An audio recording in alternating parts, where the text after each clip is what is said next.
Hola a todos. Hoy vamos a sumergirnos en un tema que ha capturado la imaginación de muchas personas a lo largo de los años: la Inquisición española. Pero antes de adentrarnos en los detalles, las controversias y los mitos, es crucial situar este fenómeno en su contexto histórico adecuado. El Tribunal del Santo Oficio, como institución, no fue una invención española.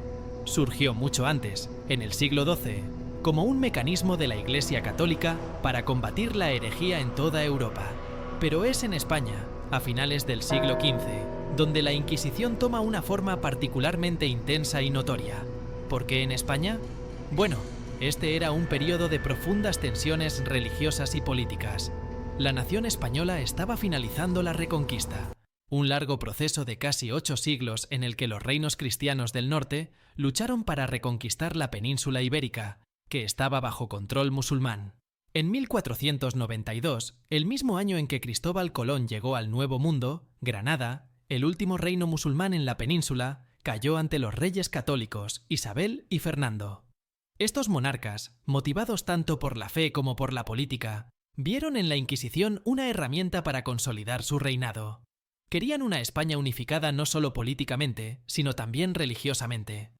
Esto significaba asegurarse de que todos los súbditos siguieran fielmente el catolicismo, especialmente aquellos que recientemente se habían convertido de otras religiones, como los judíos y los musulmanes. Así, en 1478, con la autorización del Papa, se estableció la Inquisición española. Su propósito era investigar y castigar la apostasía entre los conversos que, en teoría, podrían seguir practicando su fe anterior en secreto. Esto marca el comienzo de uno de los capítulos más oscuros y controvertidos de la historia española, lleno de juicios, persecuciones y, a menudo, terribles ejecuciones. En los próximos minutos desglosaremos más mitos y realidades sobre este periodo. Pero recordemos, la Inquisición fue un reflejo de las tensiones y transformaciones políticas de la época. Después de la caída de Granada en 1492, España no solo emergió como una potencia unificada bajo una sola corona, sino también bajo una única fe religiosa. Los reyes católicos, Isabel y Fernando, estaban determinados a purificar la fe en su reino, lo cual vieron como esencial para la estabilidad y la homogeneidad de su gobierno. Este es el marco dentro del cual debemos entender la instauración de la Inquisición. Su establecimiento en 1478 fue el resultado de varios factores convergentes. Primero, la creciente preocupación por la sinceridad de las conversiones de los judíos y musulmanes al cristianismo. Muchos de estos conversos, conocidos como conversos o marranos, fueron acusados de practicar su fe original en secreto. La sospecha y la paranoia sobre la lealtad religiosa se convirtieron en una obsesión para la corona, que buscaba una fe católica pura como cimiento de su autoridad. Para entender el porqué de esta obsesión, debemos considerar también el contexto más amplio de Europa en ese momento, donde la herejía era vista no solo como un pecado religioso, sino como una amenaza directa al orden social y político. En este ambiente, la pureza de la fe se equiparaba con la seguridad nacional. Además, la propia Inquisición se fundó con la aprobación del Papa Sixto IV, quien inicialmente fue reticente, pero finalmente concedió a los reyes católicos la autoridad de nombrar inquisidores. Esto les dio un control casi total sobre el proceso, permitiendo que el tribunal eclesiástico operara con una mezcla de motivaciones religiosas y políticas, sirviendo como una herramienta para reforzar el control centralizado y la autoridad de la monarquía. La corte inquisitorial, entonces, fue una respuesta a múltiples necesidades: consolidar la unidad religiosa, fortalecer el poder real y asegurar la estabilidad política mediante la supervisión de la ortodoxia religiosa. Esta combinación de factores hizo que la entidad se convirtiera en una institución formidable y temida. Siguiendo con nuestra discusión, es fundamental entender los propósitos originales de la Inquisición y contrastarlos con cómo es percibida en la actualidad. Este enfoque nos ayudará a desvelar la complejidad de esta institución histórica y su evolución en la memoria colectiva. La Inquisición funcionaba como un mecanismo de control, destinado a identificar y castigar a aquellos que, a pesar de haberse convertido oficialmente al catolicismo, seguían practicando su antigua fe en secreto. Al ejercer un control estricto sobre las creencias religiosas, Los reyes fortalecían su propia autoridad, limitando el poder de las aristocracias locales y otros centros de poder que pudieran desafiar su gobierno. Sin embargo, con el pasar de los siglos, la percepción del tribunal eclesiástico ha cambiado significativamente. En la memoria moderna, a menudo se la retrata como un periodo oscuro caracterizado por la intolerancia extrema, el fanatismo religioso y la brutalidad. Las imágenes de torturas, juicios injustos y autos da fe son comunes en las representaciones populares y académicas. Estas percepciones modernas, aunque basadas en eventos reales, a veces amplifican ciertos aspectos hasta el punto de crear una imagen monolítica y distorsionada. Es crucial entonces que al estudiar la Inquisición se reconozca la complejidad de sus propósitos y métodos, y cómo estos se entrelazaban con las estructuras políticas y sociales de la época. También es importante entender que el sistema inquisitivo no fue una anomalía de la España medieval y renacentista, sino una manifestación extrema de una tendencia más amplia hacia la regulación y control de la religiosidad que se observaba en toda Europa. Así, mientras avanzamos en nuestro análisis, intentaremos desentrañar estos hilos complejos, diferenciando entre los propósitos documentados y las percepciones modernas, que a menudo reflejan más sobre nuestros propios tiempos que sobre aquellos en los que se desarrolló. Avanzando en nuestra exploración de la Inquisición española, es esencial abordar algunos de los mitos más persistentes y dramáticos que rodean a esta institución. Desmontar estos mitos no solo nos ayuda a comprender mejor la historia, sino también a apreciar la complejidad de las percepciones humanas a través del tiempo. Uno de los mitos más extendidos es el de la prevalencia de la tortura, como herramienta común de interrogatorio. Si bien es cierto que la tortura fue utilizada, su aplicación era mucho más regulada de lo que las representaciones populares sugieren. Los inquisidores necesitaban permisos especiales para recurrir a la tortura, y había reglas estrictas que limitaban su uso. No obstante, la mera existencia de estas regulaciones no mitiga el horror de que, efectivamente, se utilizó como método para obtener confesiones. Otro mito relacionado es el número de personas ejecutadas.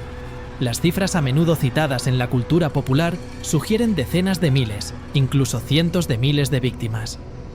A pesar de eso, los estudios históricos basados en los registros de la Inquisición muestran que el número real es considerablemente menor.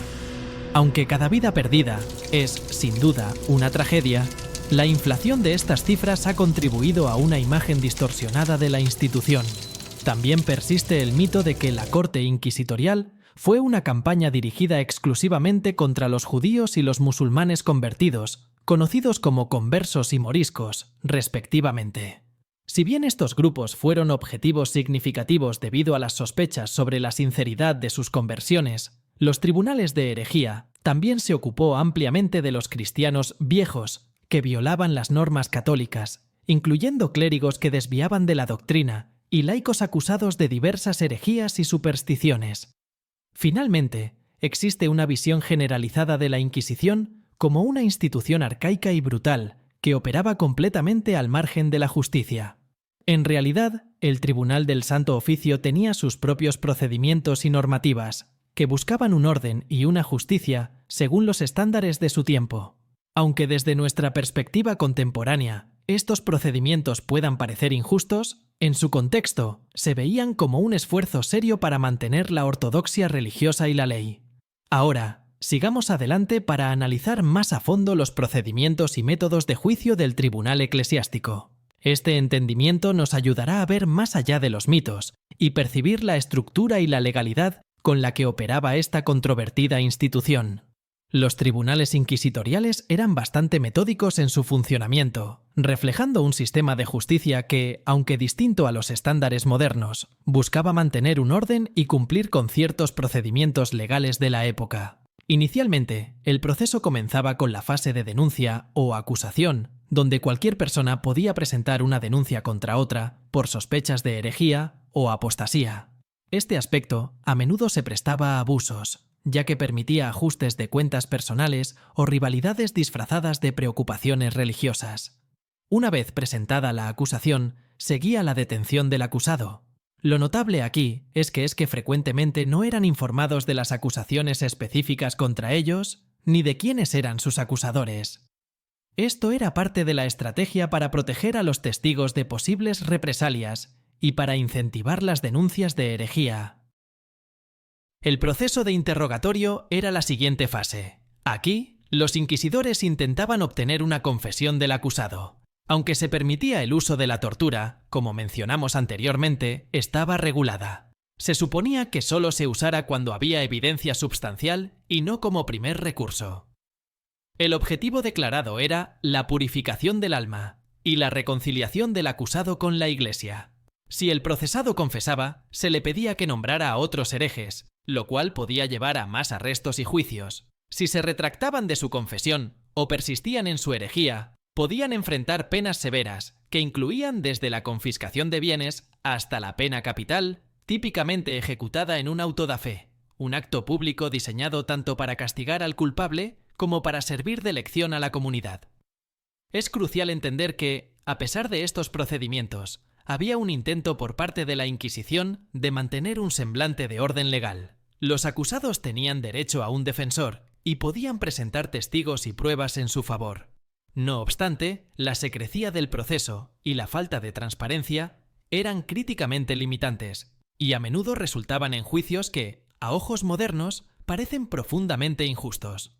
Reflexionando sobre estos métodos y procedimientos, podemos apreciar cómo la Inquisición buscaba equilibrar, dentro de su contexto histórico y sus objetivos, la ley y el orden religioso con los medios disponibles en su tiempo, aunque estos medios y fines puedan parecernos ahora cuestionables. Ahora, es fundamental abordar los tipos de delitos y las acusaciones más frecuentes que se gestionaban en los tribunales inquisitoriales. Esta visión nos permitirá comprender mejor la naturaleza de las preocupaciones que el Tribunal Inquisitorial buscaba atender y cómo éstas reflejan las tensiones sociales y religiosas de la época. Los delitos más comunes que investigaba incluían la herejía, la apostasía y la práctica de rituales judíos o islámicos en secreto, especialmente entre aquellos que oficialmente se habían convertido al cristianismo. Estos conversos, a menudo bajo sospecha de mantener en secreto sus antiguas creencias, estaban particularmente expuestos a ser acusados de apostasía, es decir, de renunciar a la fe cristiana después de haberla profesado públicamente. De igual modo, el sistema inquisitivo también perseguía otros tipos de delitos considerados amenazas para la pureza de la fe católica. Esto incluía la blasfemia, la práctica de lo que se consideraba brujería o la superstición, y la posesión o distribución de libros prohibidos, especialmente aquellos de contenido protestante o de otras doctrinas consideradas heréticas. La gestión de estas acusaciones seguía un procedimiento relativamente estandarizado, aunque con variaciones locales. Una vez que se presentaba una acusación, el tribunal investigaba el caso de forma preliminar, a menudo mediante el uso de informantes y espías. Si se consideraba que había suficiente evidencia, se procedía a arrestar al procesado. Los acusados eran mantenidos en confinamiento, a menudo sin ser informados inmediatamente de las acusaciones específicas contra ellos. Esto formaba parte de la estrategia para prevenir la colusión y preparar la defensa. En muchos casos, los inculpados solo se enteraban de las acusaciones en el momento del juicio, lo que les daba poco tiempo para preparar una respuesta adecuada. Durante el juicio, se presentaban las pruebas, que podían incluir testimonios de testigos, documentos y, en casos de supuesta brujería, incluso pruebas físicas como marcas en el cuerpo. Los acusados podían defenderse y presentar sus propios testigos, aunque el ambiente intimidatorio y la falta de transparencia del proceso hacían que esto fuera difícil. Si se encontraba culpable, las penas variaban desde penitencias y multas hasta la prisión y, en los casos más graves, la ejecución. Es importante notar que el Tribunal del Santo Oficio prefería la reconciliación del acusado con la Iglesia. La pena de muerte se reservaba para los considerados incorregibles o reincidentes. Este enfoque hacia los delitos y acusaciones refleja cómo la corte inquisitorial se entrelazaba con las estructuras sociales y políticas de la época, actuando como un mecanismo para reforzar la conformidad religiosa y social en un periodo de grandes cambios y tensiones. A continuación, examinaremos cómo la aplicación de la Inquisición variaba significativamente a lo largo de las diferentes regiones de España, lo que añade otra capa de complejidad a nuestra comprensión de esta institución histórica. Esta diversidad refleja las diferentes realidades sociopolíticas y culturales de las regiones españolas en ese tiempo. Para empezar, la presencia e intensidad de los tribunales de la Inquisición fueron particularmente marcadas en áreas con grandes poblaciones de conversos. En Andalucía, la preocupación por los conversos judíos era especialmente alta, debido a la gran población de judíos que había habitado la región antes de su conversión forzosa o expulsión en 1492. Aquí, los tribunales se centraron intensamente en erradicar cualquier vestigio de prácticas judaicas entre los conversos. En el Reino de Aragón, la Inquisición también se utilizó como una herramienta para afirmar el control centralizado de los reyes católicos sobre una región que tradicionalmente gozaba de un grado considerable de autonomía política. Esto provocó tensiones y resistencia local, incluyendo un famoso incidente en 1495, cuando el inquisidor Pedro de Arbués fue asesinado en la Catedral de Zaragoza. En contraste, en regiones como Castilla, donde la estructura política y social era más directamente controlada por la corona y donde la población de conversos era relativamente menor, la Inquisición se enfocó más en la ortodoxia dentro de la población general y menos en los conversos. Aquí el Santo Oficio podía perseguir una variedad más amplia de delitos religiosos, como la brujería y la superchería, además de la herejía. En el norte de España, en regiones como el País Vasco y Galicia, la actividad inquisitorial era notablemente menor. Estas áreas, con poblaciones menos afectadas por las conversiones forzosas, tenían menos incidencia de herejía percibida, y por lo tanto, la presencia inquisitorial no era tan intensa ni invasiva como en otras partes del país. Además, es importante destacar que en las Islas Canarias y en los territorios españoles en América, la Inquisición también tomó formas adaptadas a las realidades locales, enfrentando desde la práctica de la religión indígena hasta problemas de moralidad y disciplina entre los colonos. Estas variaciones regionales muestran cómo la corte inquisitorial, lejos de ser una herramienta uniforme de represión, se adaptó a las necesidades políticas, sociales y religiosas específicas de cada región, actuando muchas veces como un reflejo de las tensiones locales y como instrumento de consolidación de poder para la corona. Ahora abordaremos algunos de los casos más famosos y ejemplares, que no solo resaltan la naturaleza y el alcance de la institución, sino también sus consecuencias duraderas, tanto para los individuos involucrados como para la sociedad española en general. Uno de los casos más emblemáticos es el de Tomás de Torquemada, el primer gran inquisidor de España. Torquemada es una figura que personifica la severidad y el fervor con el que el Santo Oficio buscaba erradicar la herejía. Bajo su mandato, miles de personas fueron procesadas y se llevaron a cabo numerosas ejecuciones y actos de penitencia pública. Su figura ha pasado a la historia como sinónimo de la intolerancia religiosa y el abuso de poder. Otro caso notable fue el de la familia Carvajal en el siglo XVI, en el contexto de la Inquisición en el Nuevo Mundo, específicamente en México. Los miembros de esta familia de origen judío fueron acusados de continuar practicando el judaísmo en secreto. A pesar de sus esfuerzos por integrarse y vivir como cristianos, varios de ellos fueron ejecutados. Un caso particularmente impactante fue el de María de Cazalla, una figura de la élite intelectual y religiosa de la España del siglo XVI. María fue acusada de herejía debido a sus ideas reformistas y su cercanía con grupos que promovían una interpretación más personal de la fe, alejada del dogma estricto promovido por la Iglesia. Su caso revela cómo la Inquisición también fue utilizada para suprimir las voces que buscaban reformar la Iglesia desde dentro. En la literatura, el caso de Fray Luis de León sirve como un ejemplo clásico del conflicto entre la libertad intelectual y la doctrina oficial. Este destacado poeta y teólogo fue encarcelado durante varios años por traducir el Cantar de los Cantares del hebreo al castellano, algo que la corte consideró una transgresión de la autoridad eclesiástica. Su eventual absolución no borró los años de encarcelamiento y la censura de sus obras. Estos ejemplos subrayan no solo la severidad con la que operaba el sistema inquisitivo, sino también su impacto en la cultura, la ciencia y el pensamiento en España. A través de estos casos, podemos ver cómo la Inquisición moldeó de manera significativa el curso de la historia española y cómo, a través de sus acciones, influyó en la percepción pública de la justicia, la religión y el poder. Ahora abordaremos uno de los aspectos más influyentes y duraderos de esta institución: su impacto en la literatura, la ciencia y el pensamiento general. La censura no solo buscaba controlar la ortodoxia religiosa, sino también moldear el panorama intelectual y cultural de España. La Inquisición estableció un sistema de censura que afectó profundamente la producción intelectual y creativa. Uno de los instrumentos más notorios de este sistema fue el Índice de Libros Prohibidos, que enumeraba las obras consideradas peligrosas para la fe católica.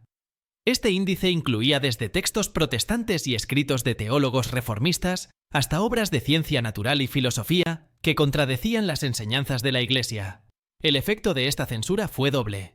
Por un lado, restringió la difusión de nuevas ideas y descubrimientos que podrían haber contribuido al desarrollo científico y cultural de España.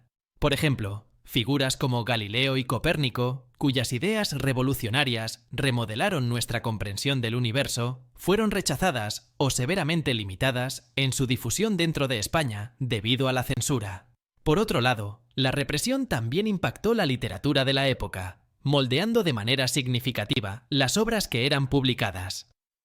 Escritores como Miguel de Cervantes, que en su obra maestra Don Quijote critica sutilmente ciertos aspectos de la rigidez social y religiosa, tuvieron que navegar cuidadosamente las restricciones impuestas para evitar la persecución.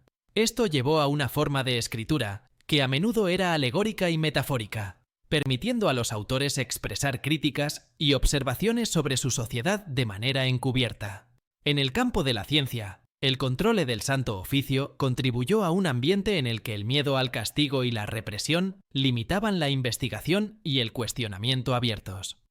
Esto retrasó significativamente el progreso científico en España, en comparación con otras partes de Europa, donde el Renacimiento y el posterior Iluminismo fomentaron un florecimiento de exploración y descubrimiento.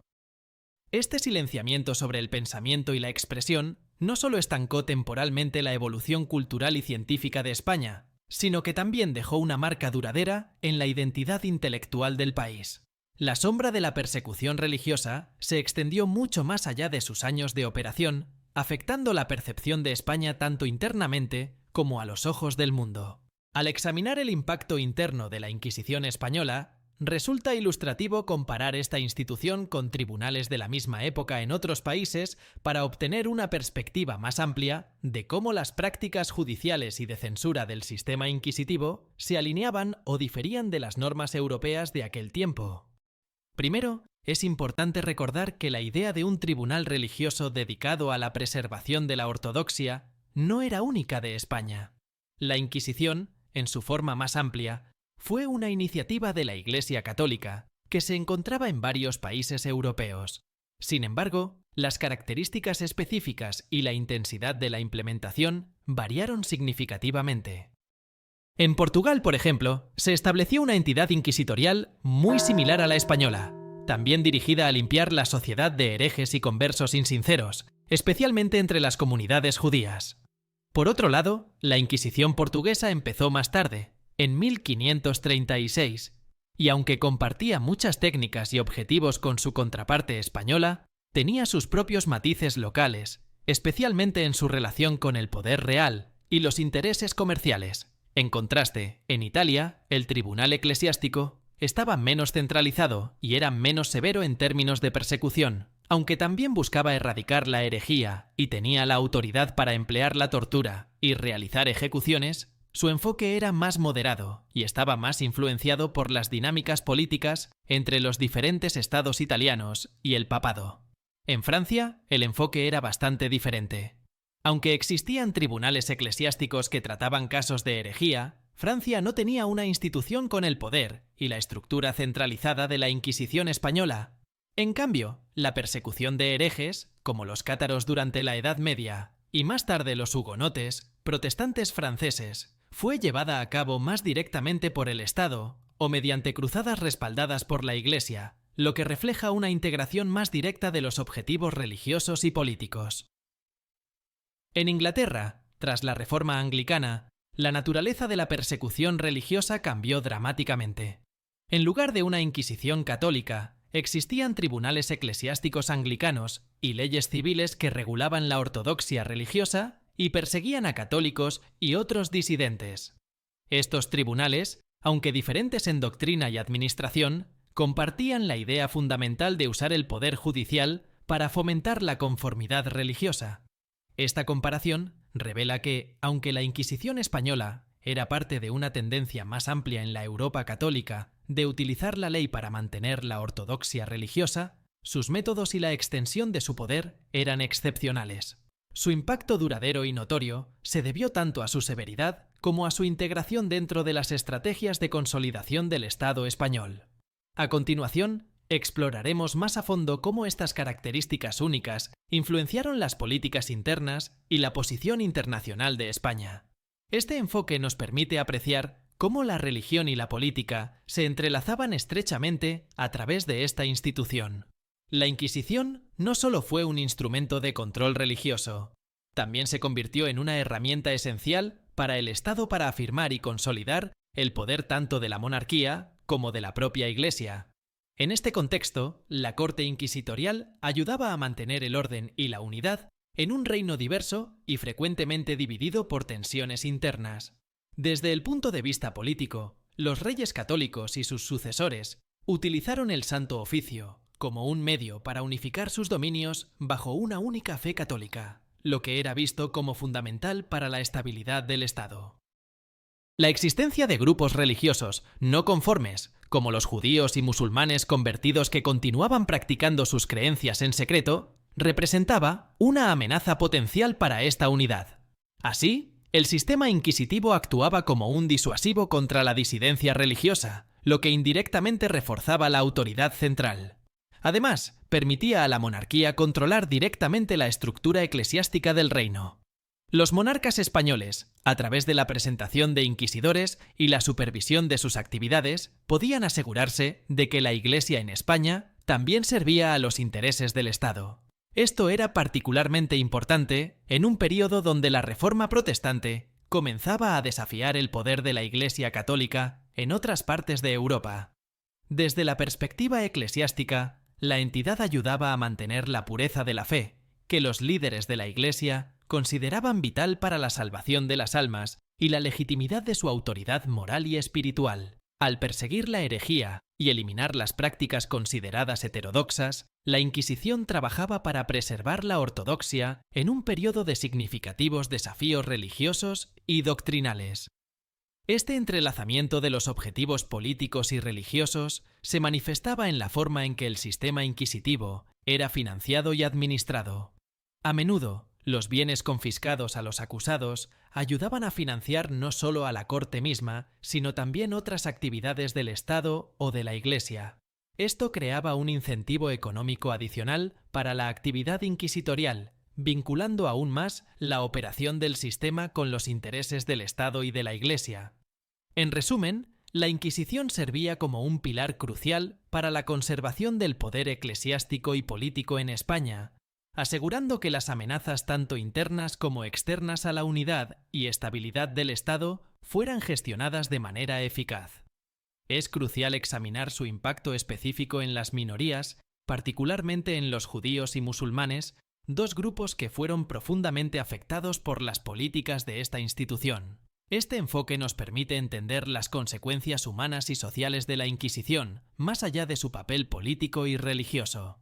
Durante el período del Tribunal del Santo Oficio, tanto los judíos como los musulmanes en España enfrentaron desafíos significativos. A pesar de que la expulsión oficial de los judíos de España ocurrió en 1492 y la de los musulmanes en el siglo XVII, aquellos que se convirtieron al cristianismo, conocidos como conversos y moriscos respectivamente, siguieron siendo objeto de sospecha y persecución. Para los conversos judíos, la corte representó una amenaza constante.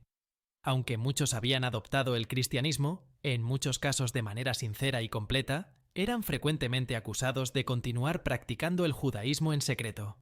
Estas acusaciones podían ser motivadas por envidias, disputas personales o intereses económicos, dado que la confiscación de bienes de los condenados podía beneficiar económicamente a los acusadores y al Estado.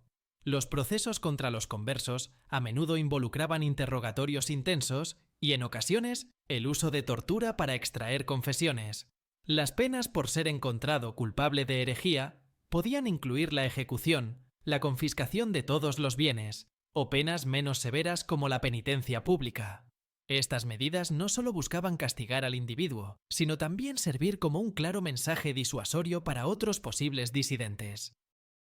En el caso de los moriscos, su situación era igualmente complicada. Aunque oficialmente convertidos al cristianismo, muchos moriscos mantuvieron prácticas culturales y religiosas islámicas, lo cual les colocaba en riesgo de ser acusados de herejía.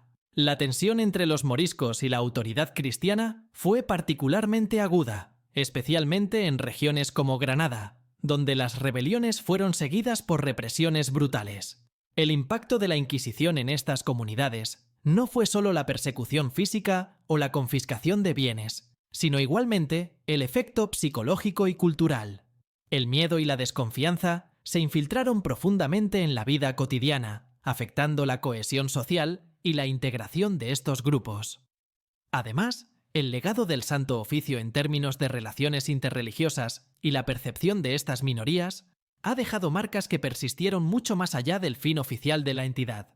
Así, el impacto en judíos y musulmanes en España es una evidencia sombría de cómo las políticas estatales y religiosas pueden influir en la vida de las minorías y moldear las dinámicas de una sociedad durante generaciones. Tras considerar el impacto profundo de la Inquisición en las minorías de España, es importante ahora abordar cómo y por qué comenzó el declive de esta poderosa institución, culminando en su eventual abolición. Este proceso no solo refleja cambios internos en España, sino igualmente transformaciones más amplias a nivel europeo y mundial. El declive de la Inquisición española puede atribuirse a varios factores que, en conjunto, socavaron su legitimidad y eficacia. Uno de los elementos clave fue el cambio en las actitudes intelectuales y políticas que se gestaban en Europa con la Ilustración. Las ideas ilustradas sobre los derechos humanos, la justicia y la razón comenzaron a cuestionar la validez y la humanidad de prácticas como la tortura y la persecución religiosa. Además, los desarrollos políticos y económicos en España y en sus virreinatos también jugaron un papel crucial. La creciente necesidad de modernizar la economía y las estructuras gubernamentales para competir con otras potencias europeas llevó a los reformadores españoles a cuestionar la utilidad del sistema inquisitivo. Argumentaban que la institución desalentaba la innovación y el libre pensamiento, necesarios para el progreso científico y tecnológico. La disminución del poder de la Iglesia Católica en asuntos políticos directos también influyó en el declive del tribunal eclesiástico. A medida que los monarcas y los líderes políticos buscaban consolidar un poder más centralizado y secular, vieron cada vez más a la Inquisición como un vestigio de una era pasada que limitaba su autoridad. El proceso hacia la abolición fue gradual. Durante el reinado de Carlos III, se tomaron medidas significativas para limitar el poder de la Inquisición, reflejando las influencias de la Ilustración en la corte española. Carlos IV y más tarde Fernando VII también tomaron pasos en esta dirección, aunque con varias reinstauraciones y supresiones que reflejaban las turbulentas condiciones políticas de España en el siglo XIX. Finalmente, la Inquisición fue oficialmente abolida en 1834, bajo el reinado de Isabel II, como parte de una serie de reformas liberalizadoras que buscaban modernizar España. Esta abolición no únicamente marcó el fin de la Inquisición como institución, sino que asimismo simbolizó el fin de una era en la historia española. El proceso de declive y abolición del Santo Oficio, por lo tanto, refleja una confluencia de cambios ideológicos, políticos y sociales. Estos cambios transformaron a España y formaron parte de un movimiento más amplio hacia la modernidad y el liberalismo en Europa. Es fundamental ahora reflexionar sobre las consecuencias a largo plazo que esta institución dejó en la sociedad y la cultura españolas, mucho después de su abolición en 1834. Estos efectos perdurables nos ofrecen una perspectiva más profunda sobre cómo eventos históricos significativos pueden moldear una sociedad durante generaciones. La persecución religiosa, con su enfoque riguroso en la uniformidad religiosa y su intolerancia hacia la disidencia, dejó una huella indeleble en la cultura española. Uno de los efectos más notorios fue el desarrollo de una cultura de cautela y reserva en asuntos de fe y expresión. Durante siglos, la necesidad de ocultar creencias personales para evitar la persecución generó un ambiente donde el escepticismo y la discreción se volvieron rasgos arraigados en el carácter social. Este legado de desconfianza y secreto también impactó en la literatura y el arte español. Muchos escritores y artistas aprendieron a usar el simbolismo y la alegoría para expresar críticas o ideas potencialmente subversivas, una técnica que puede verse en obras de figuras literarias como Miguel de Cervantes y más tarde Federico García Lorca. De esta manera, la caza de herejes influenció indirectamente la riqueza del simbolismo y la profundidad en la literatura española. En el ámbito educativo y científico, las consecuencias fueron igualmente significativas. Al limitar la investigación y el debate sobre ciertas ideas consideradas heréticas, la Inquisición contribuyó a un cierto retraso en el desarrollo científico y académico en España, comparado con otras partes de Europa, donde la Ilustración fomentaba un espíritu más abierto de investigación y discusión. Socialmente, el Tribunal Inquisitorial también reforzó estructuras de poder y clases sociales al alinearlas con la pureza religiosa. Los individuos y familias que podían demostrar su lealtad y ortodoxia católica a menudo recibían beneficios sociales y económicos, mientras que aquellos marcados por la Inquisición podían ser estigmatizados por generaciones. Esto perpetuó una sociedad profundamente estratificada y resistente al cambio.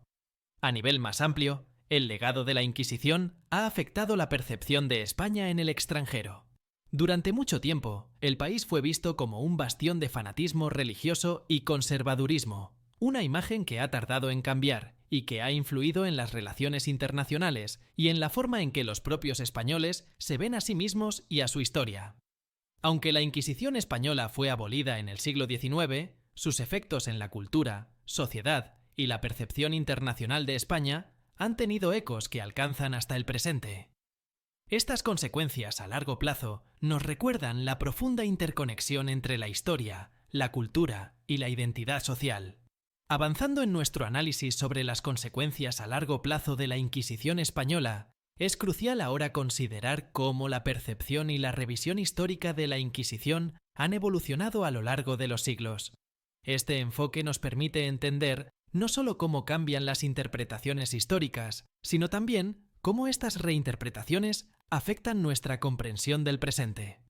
Inicialmente, durante y poco después de su operación, la Inquisición fue vista por muchos dentro de España como una herramienta necesaria para mantener la ortodoxia religiosa y la unidad nacional.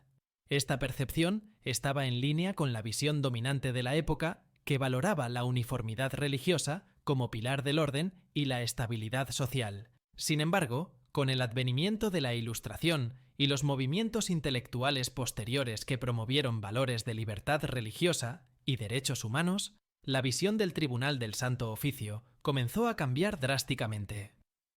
Durante el siglo XVIII y especialmente en el XIX, historiadores y filósofos empezaron a criticar el sistema como un ejemplo de barbarie y represión intelectual. Voltaire y otros pensadores ilustrados denunciaron las acciones del tribunal, usando su historia como un argumento contra la intolerancia religiosa y el abuso de poder eclesiástico. En el siglo XX, la percepción de la corte inquisitorial se complicó aún más con el desarrollo de la historiografía moderna. Los historiadores comenzaron a examinar más críticamente las fuentes y a considerar el contexto sociopolítico más amplio de la Inquisición. Además, estudios recientes han tratado de cuantificar el alcance real del tribunal eclesiástico, desafiando algunas de las exageraciones del pasado. Estas investigaciones han mostrado que, aunque las atrocidades cometidas no pueden ser minimizadas, el número de personas afectadas fue mucho menor de lo que a menudo se ha representado en la cultura popular. En la España contemporánea, la visión de la Inquisición sigue siendo un tema de debate y reflexión. Por un lado, hay un reconocimiento de sus aspectos más oscuros y su impacto negativo en la libertad individual y el desarrollo cultural. Por otro lado, existe un esfuerzo por entender la Inquisición dentro de su contexto histórico, evitando interpretaciones anacrónicas que no toman en cuenta las normativas y mentalidades de la época. Esta revisión histórica y el cambio en las percepciones a lo largo del tiempo ilustran cómo la historia no es estática, sino que se reinterpreta continuamente a la luz de nuevos conocimientos y sensibilidades. Este proceso de reinterpretación no solo nos ayuda a entender mejor el pasado, sino que también influye en cómo abordamos los desafíos éticos y sociales del presente. Es fascinante observar cómo este tema ha sido tratado y representado en la cultura popular, incluyendo películas, libros y programas de televisión. Estas representaciones no solo reflejan las percepciones históricas, sino que también contribuyen a modelar la comprensión pública de la Inquisición. En el cine y la televisión, el Santo Oficio a menudo se ha representado de manera dramática y sensacionalista. Uno de los ejemplos más conocidos es la película El nombre de la rosa, basada en la novela de Umberto Eco. Aunque ambientada en una abadía durante la Inquisición en Italia, ofrece una crítica penetrante de la censura y el control ideológico, temas centrales también en la Inquisición española. La película destaca por su capacidad de capturar el clima de miedo y represión que caracterizaba a esa era. Otro ejemplo notable en la literatura es La mano de Fátima, de Ildefonso Falcones. Este libro ofrece una narrativa vívida del sufrimiento de los moriscos bajo la persecución religiosa, mostrando cómo la represión y la resistencia cultural se entrelazan en la vida de los personajes. A través de tales obras, los lectores y espectadores no solo aprenden sobre la historia, sino que también experimentan emocionalmente las implicaciones humanas de estos eventos históricos. En televisión, series como Isabel, que retrata la vida de Isabel la Católica, tocan el tema de la Inquisición en varios episodios, presentando tanto la justificación política detrás de su establecimiento como sus consecuencias trágicas. Esta serie, al igual que muchas otras representaciones, intenta equilibrar la dramatización con un esfuerzo por adherirse a los hechos históricos, aunque a menudo con un enfoque que puede favorecer la narrativa sobre la precisión. Es interesante notar que, mientras estas representaciones pueden atraer la atención y el interés en la Inquisición, también pueden perpetuar mitos y malentendidos. Por ejemplo, la imagen del inquisidor como un villano monolítico y despiadado es común, lo cual simplifica excesivamente la realidad de que muchos inquisidores eran figuras complejas, operando dentro de un marco ético y legal que ellos consideraban legítimo. Estas representaciones culturales juegan un papel crucial en cómo la sociedad contemporánea percibe el sistema inquisitivo, aportan a la memoria colectiva y al diálogo público, pero también plantean preguntas sobre responsabilidad y representación histórica. Es pertinente ahora abordar las diversas críticas y defensas que ha recibido esta institución a lo largo de los años. Este análisis nos permite ver cómo diferentes grupos e individuos han interpretado los propósitos y legados de la Inquisición, reflejando a menudo las divisiones más amplias en el pensamiento histórico y ético. Las críticas a la Inquisición, como hemos mencionado, se intensificaron durante la Ilustración, cuando pensadores como Voltaire condenaron la institución por su brutalidad y su represión de la libertad de pensamiento.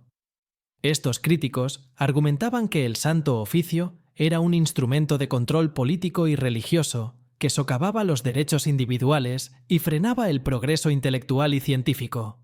En la era moderna, estas críticas se han ampliado para incluir condenas sobre la violación de derechos humanos, destacando la tortura, los juicios injustos y las ejecuciones como ejemplos de la barbarie que debería ser evitada en cualquier sociedad civilizada.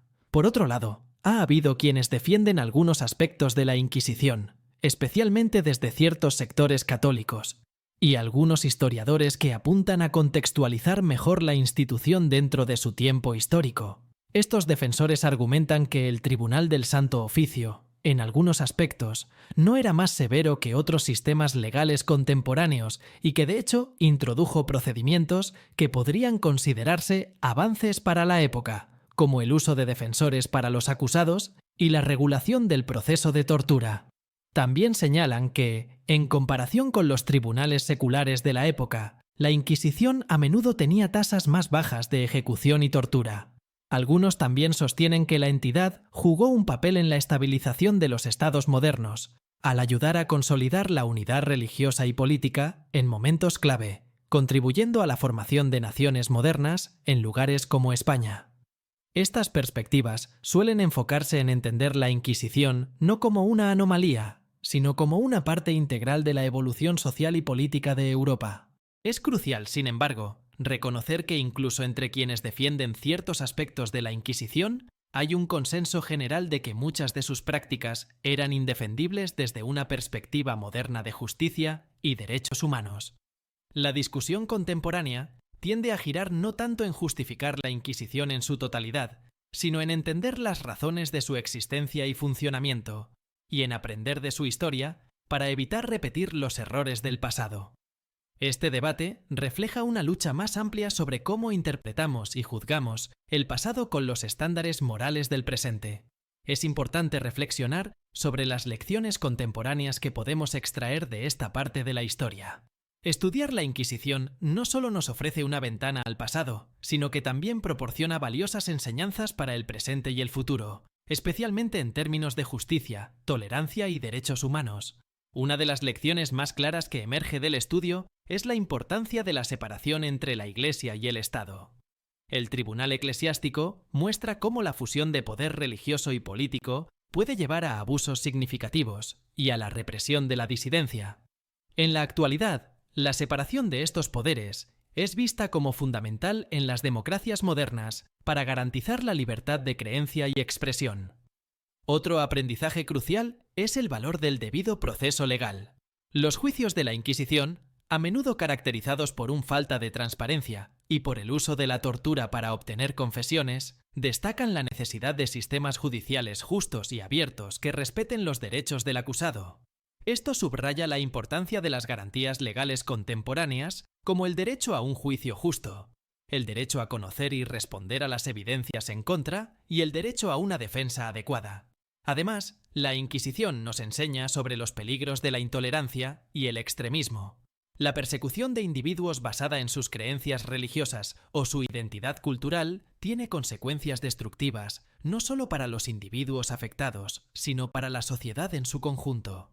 En este sentido, la Inquisición refuerza la necesidad de fomentar una cultura de tolerancia y de respeto por la diversidad en nuestras sociedades modernas. También podemos aprender sobre la resistencia y la resiliencia humanas. A pesar de la represión, muchas personas encontraron maneras de mantener sus creencias y transmitir su cultura y conocimientos, a menudo a un gran costo personal.